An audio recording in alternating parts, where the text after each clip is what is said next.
I'm Cat Oriel with Forbes Breaking News. Today I'm here with Kentucky State Senator and Majority Whip, Mike Wilson. Senator, thank you so much for joining me today. Glad to be with you. So we're talking today because we're just one day away from Election Day in Kentucky, where current Governor Andy Beshear is facing off against Attorney General Daniel Cameron. And polls are showing it's going to be an extremely tight race. So I'm wondering, from your perspective, how was early voting over the weekend? And do you feel like both parties did a good job to ensure a robust turnout for tomorrow? Yeah, I think so. I think we've seen, a really good turnout in my district. I voted on Saturday as part of the early voting. And I hear the numbers from we have like 5 centers in this county that I'm in, and I hear good numbers from all of those. And so I think we had a good turnout for early voting, and we're looking forward to a good turnout tomorrow too as well. And so being on the ground just one day away from Election Day, do you have any indication that it could go one way or the other? I have my own personal opinion because, we looked, the Emerson poll that came out had Daniel Cameron down by about 16 points. And, Andy was, of course, up. And as we have gone through now, the Emerson poll gives him a 1% edge, especially with those that are still undecided.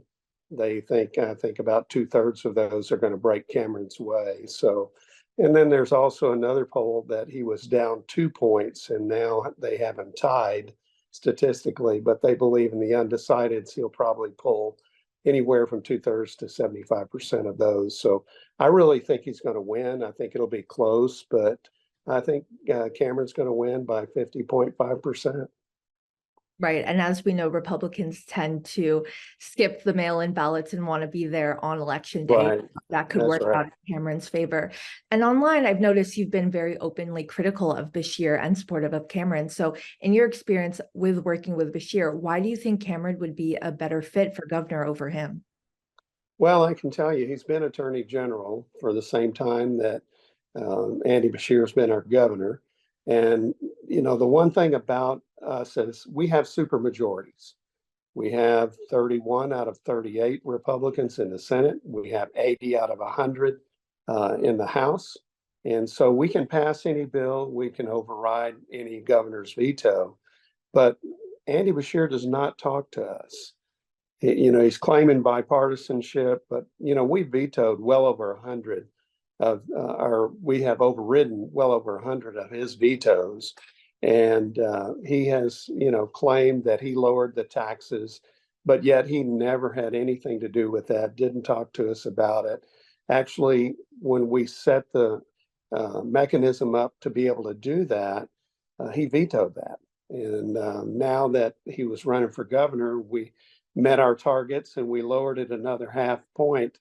He decided to sign that so he could say, I lowered your taxes. But really, he didn't do that. Even if he didn't sign it, we would have overridden it.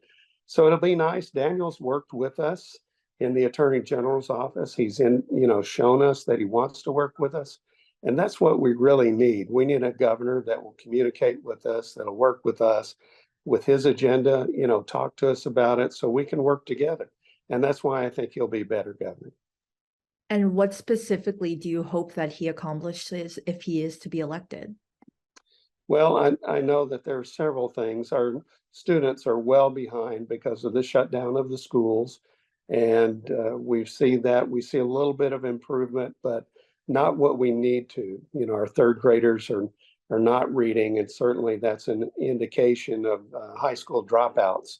And we want to get them up to par, and he has a catch-up plan that he wants to put in and work with us to get into law so we can get that moving, get our kids caught up. He also is really wanting to, we have violent crime is really up in Kentucky, and he wants to work on that immediately right away. Some of those things like that.